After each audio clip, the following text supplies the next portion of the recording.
Iran, America और Israel के बीच लगभग ये तय हो चुका है कि सीज फायर फिर खतरे में है, संकट में। आखिर ये बार बार सीज फायर खतरे में क्यों है, संकट में क्यों है? मैं पहले दिन से ही बता रहा हूं कि इजराइल की जो नीयत है उस पर अमेरिका जो है वो लगातार शक कर रहा है। इजराइल पर इसलिए शक कर रहा है क्योंकि अमेरिका को पता है कि इजराइल युद्ध खत्म नहीं करेगा, और ईरान पर इसलिए शक कर रहा है कि उसे लग रहा है कि ये यूरेनियम बनाना नहीं छोड़ेगा। अमेरिका को तो ईरान और इजराइल पर शक है, लेकिन ईरान को पक्का भरोसा है अमेरिका पर कि ये युद्ध खत्म नहीं करेगा, ये सिर्फ बहानाबाजी कर रहा है। और इसलिए ईरान ने बड़ी तैयारी शुरू कर दी है। सोचिए, जैसे ही ईरान ने इस सीज फायर को तुरंत ड्रॉप कर दिया और होर्मुज स्ट्रीट में जा रहे नावों पर हमला करना शुरू कर दिया, जैसे ही उसे पता चला कि फिर से इजराइल ने लेबनान पर हमला किया। सोचिए, आखिर अमेरिका चाहता क्या है, इजराइल चाहता क्या है, अमेरिका और इजराइल की प्रॉब्लम क्या है, ईरान से उसको समस्या क्या है? पहली बात तो ये सबसे बड़ा झूठ है कि ईरान परमाणु बम बना रहा है। और सवाल यह है कि अगर वो परमाणु बम बना रहा है तो किसी को दिक्कत क्या हो सकती है? खुद इटली की प्रधानमंत्री मेलोनी ने कहा कि परमाणु बम तो अमेरिका के पास नहीं होना चाहिए, उस अमेरिका के पास जो इसका इस्तेमाल कर चुका है, क्योंकि गाइडलाइंस है कि जो भी परमाणु बम का इस्तेमाल करेगा उसको परमाणु बम छीन लिया जाएगा। तो सबसे पहले दुनिया में और अब तक सिर्फ एक ही देश ने परमाणु बम का इस्तेमाल किया है, उसका नाम है अमेरिका। तो उस हिसाब से तो परमाणु बम अमेरिका के पास नहीं होना चाहिए। वहीं डोनाल्ड ट्रंप के बारे में खुद अमेरिकन लोग अब कह रहे हैं कि एक सनकी और शॉर्ट टेम्पर्ड शख्स है डोनाल्ड ट्रंप, और इसको राष्ट्रपति बने रहने का कोई हक नहीं है। वहीं जो इजराइल का प्रधानमंत्री है बेंजामिन नेतन्याहू, उसके बारे में आपको पता है कि वो शख्स भ्रष्टाचार में पोर पोर डूबा हुआ है, और आज न कल उसको बड़ी सजा होगी। और इसी सजा से वो बचने के लिए लगातार कोशिश कर रहा है कि ये युद्ध से खत्म ही ना हो, क्योंकि जब तक इमरजेंसी रहेगी इजराइल में तब तक उसे पद से नहीं हटाया जा सकता है। उसकी पत्नी, उसके बेटे और उस पर भ्रष्टाचार के संगीन और गंभीर आरोप लगे हुए हैं। जैसी वो इस युद्ध से बाहर निकलेगा और इजराइल में नॉर्मलिटी होगी, जैसी वहां इमरजेंसी खत्म होगा। जब किसी देश में युद्ध होता है, कोई देश जब युद्ध में होता है तो वहां इमरजेंसी लागू होती है। उस समय आप वहां के राष्ट्रपति, प्रधानमंत्री को नहीं ड्रॉप आउट कर सकते हैं। इस तरह के लगभग देशों में कायदे हैं।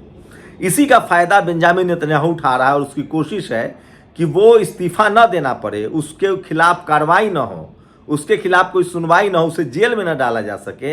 इसलिए वो लगातार युद्ध में बना रहना चाहता है। और वो पिछले 2 साल से, पहले उसने फिलिस्तीन के बहाने युद्ध शुरू किया, और फिर उसके बाद उसने बाद में ईरान पर, कभी लेबनान पर हमला करता रहता है। यही समस्या अमेरिका की है। लेकिन अमेरिका में डोनाल्ड ट्रंप की मुश्किलें बढ़ती जा रही है। दरअसल एप्स्टीन फाइल में 16 पन्ने गायब हैं। इस 16 पन्ने में ही डोनाल्ड ट्रंप की पूरी काली कहानी दर्ज है। उसमें कई देशों के और राष्ट्रपति और प्रधानमंत्री के भी काले कहानी है। तो ये 16 पन्नों का एप्स्टीन फाइल, जो अमेरिका के सोशल जस्टिस डिपार्टमेंट ने कहा है कि उसे छुपाया नहीं जा सकता, वो कभी ना कभी बाहर आएगा। इससे दुनिया भर के देशों में कोहराम मच गया है कि आखिर उस 16 जो पन्ने छुपा लिए गए थे एप्स्टीन फाइल के, उसमें है कौन?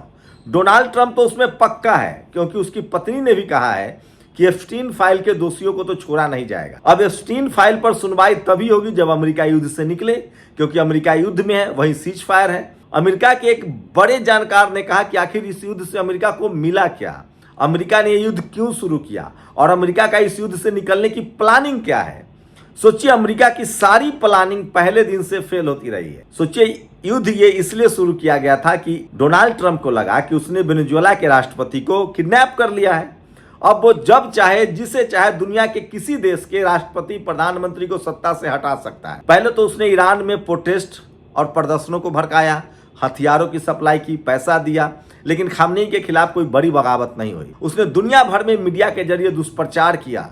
जैसे भारत में बहुजन नेता, मुस्लिम नेता, दलित पिछड़ों के खिलाफ प्रचार किया जाता है कि वो भ्रष्टाचारी है, उसी तरह से गोरों की मीडिया ने दुनिया भर में इस्लामोफोबिया का प्रचार किया और ये बताया दुनिया को कि नहीं, ईरान की महिलाएं तो पढ़ी लिखी नहीं, वहां तो बहुत अत्याचार होता है। लेकिन ये सब झूठ निकला।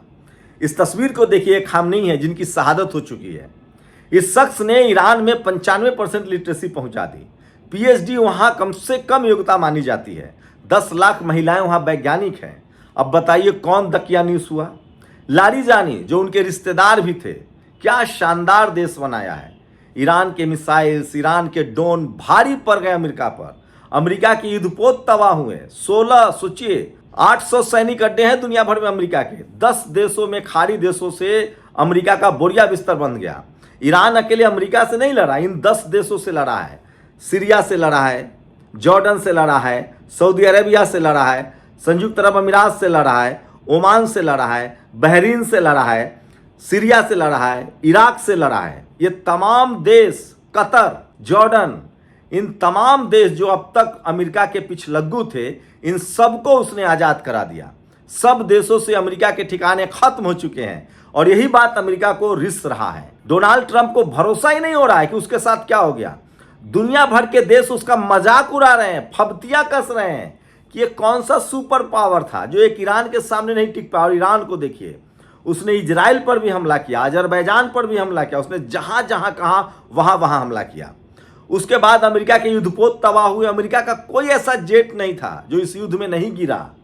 F-35, F-16, F-18, ये तमाम युद्धपोत उसके गिरे। उसके बावजूद अमेरिका के डोनाल्ड ट्रंप को अब शर्म आ रही है। उसे लग रहा है कि आखिर इस युद्ध से बाहर कैसे हो। तो वो दुनिया भर में ड्रामा रच रहा है कि मैंने तो 8 युद्ध रुकवा दिए हैं, मुझे तो नोबेल का शांति मिलना चाहिए। सोचिए, अमेरिका के लोग खुद इस राष्ट्रपति से मुक्ति चाहते हैं। पूरी दुनिया को इसकी कीमत चुकानी पड़ रही है। होर्मुज स्ट्रीट बंद है। आखिर होर्मुज स्ट्रीट बंद कर सके। भारत में खबर चल रही है, लोग गुस्सा हो रहे हैं कि 2 भारतीय शिप पर गोलीबारी हुई है। ये सच है, हुई है, नहीं होनी चाहिए थी। लेकिन सवाल है कि 28 फरवरी से पहले होर्मुज स्ट्रीट खुला हुआ था, कोई पैसे नहीं लिए जाते थे, ईरान को कोई मतलब नहीं था। ईरान पर अगर हमला नहीं होता तो ईरान होर्मुज स्ट्रीट बंद नहीं करता। जब होर्मुज स्ट्रीट उसने बंद कर दिया तब अमेरिका की सिट्टी पिट्टी गुम हो गई। अब अमेरिका ने बैरिकेड करना शुरू कर दिया है। वो कह रहा है कि अगर होर्मुज स्ट्रीट से सिर्फ ईरान के दोस्तों के जहाज जाएंगे, खासकर चीन के, तो हम वहाँ बैरिकेडिंग करेंगे, हमारे भी जहाज आने चाहिए। आखिर ईरान क्यों जाने देगा? और हमारे ऊपर जो हुआ है, सोचिए, शुरुआत में जब हम लोगों ने लगातार ईरान के कवरेज दिखाई, उसके बाद ईरान ने कहा कि भारत के लोगों ने ईरान के साथ जो सॉलिडारिटी दिखाई है, जो उनके प्रति सहानुभूति दिखाई है, हम भारत के शिप को नहीं रोकेंगे। और हमारे 8 शिप अब तक आ चुके हैं। कहा जा रहा है 24 शिप थे, जिसमें से 8 आ चुके हैं, 16 फंसे हुए हैं। ये स्थिति थी। लेकिन मेजर गौरव आर्या रिटायर्ड जैसे लोग जो टीवी स्टूडियो में बैठकर कहते हैं कि लेबनान पर बम गिराइए, तेहरान पर बम गिराइए, और ये वीडियो पूरे ईरान में वायरल हुआ, जबकि भारत ने खामनेई की शहादत में शामिल हुआ। भारत ने युद्ध में न तो इजराइल के साथ था और न ही ईरान के साथ था। सोचिए, भारत में दुनिया का सबसे बड़ी मुस्लिम आबादी है, 25 करोड़ के आसपास मुसलमान भारत में रहते हैं। तो ये सबसे बड़ी हकीकत है कि यहाँ के जो जातिवादी लोग हैं, जो सांप्रदायिक लोग हैं, वो किसी भी तरह से देश की साख को बट्टा लगा रहे हैं। तो ये बड़ी खबर है जो मैं आपको बता रहा हूं। अमेरिका और इजराइल इसलिए सीज फायर नहीं चाहता है क्योंकि उन दोनों पर कार्रवाई होगी। डोनाल्ड ट्रंप एप्स्टीन फाइल में जेल जाएगा और बेंजामिन नेतन्याहू भ्रष्टाचार के आरोप में जेल जाएगा। और डोनाल्ड ट्रंप इसलिए नाच रहा है क्योंकि सारी फाइलों का कॉपी जो है वो बेंजामिन नेतन्याहू के पास भी है। दरअसल एप्स्टीन फाइल जो था, वो एप्स्टीन जो था वो यहूदी था, इजरायली था। उसने जानबूझकर दुनिया के सारे उस समय के बड़ी ताकत को वहां बुलाया, उनसे गलत काम करवाया, सबके वीडियो बनाए, मेल्स बनाए, फोन रिकॉर्ड किए। वही एप्स्टीन फाइल कहलाता है। और ये सबकी चाबी बेंजामिन नेतन्याहू के पास है। इसीलिए बेंजामिन नेतन्याहू के इशारे पर नाच रहा है डोनाल्ड ट्रंप, और ये अमेरिका का एक एक बच्चा जान रहा है। लेकिन सोचिए, उसे लगा था कि ईरान एक कमजोर मुल्क है, उसको हरा देंगे। 45 साल की तैयारी है ईरान के पास, ड्रोन्स है, मिसाइल्स हैं। उसने 2.5 लाख मिसाइल हमले का दावा किया था। अगर ये सच होता कि ईरान इस युद्ध में हार जाए या हारने का उसे डर रहता, तो वो कब का सीज फायर कर चुका होता, कब का सरेंडर कर चुका होता। लेकिन उसे पता है कि इस युद्ध में वो हारने वाला नहीं है, उसके पास खोने के लिए कुछ नहीं है। सच मानिए तो ईरान ने पूरी दुनिया को अमेरिका से आज़ाद करा दिया है। सच मानिए तो ईरान ने ग्रीनलैंड को बचा लिया है। सच मानिए तो ईरान ने लेबनान, फिलिस्तीन को आज़ाद करा दिया है। और सच मानिए तो ईरान ने अमेरिका की कमर तोड़ दी है, उसके हथियारों की पोल पट्टी खुल गई, इसलिए भी अमेरिका ज़्यादा भन्नाया हुआ है। खाड़ी देशों से उसका बोरिया बिस्तर बन गया, पेट्रो डॉलर कारोबार बंद हो गया। तो होर्मुज स्ट्रीट फिर से ईरान ने बंद कर दिया है। और इन तमाम दुनिया भर में जो हाहाकार है तेल और गैस के लिए, उसके लिए अगर कोई एक जिम्मेदार है तो वो अमेरिका। आपकी क्या राय है? इस युद्ध को इजराइल और अमेरिका ने शुरू किया, ईरान पर हमला अमेरिका और इजराइल ने शुरू किया, तो गलती ईरान की कहाँ है? ये सबसे बड़ा सवाल है। क्या हम गलत को गलत नहीं कहेंगे? आप लोग अपनी राय जरूर दीजिए। शुक्रिया। नेशनल दस्तक की आपसे गुजारिश है कि अगर इसको बचाना चाहते हैं तो नेशनल दस्तक को सब्सक्राइब करने के लिए रेड कलर के सब्सक्राइब बटन को दबाएं, फिर बेल आइकन की घंटी दबाएं। नेशनल दस्तक को बचाने के लिए बहुत जरूरी है कि हर खबर को शेयर करें, लाइक करें, कमेंट जरूर करें।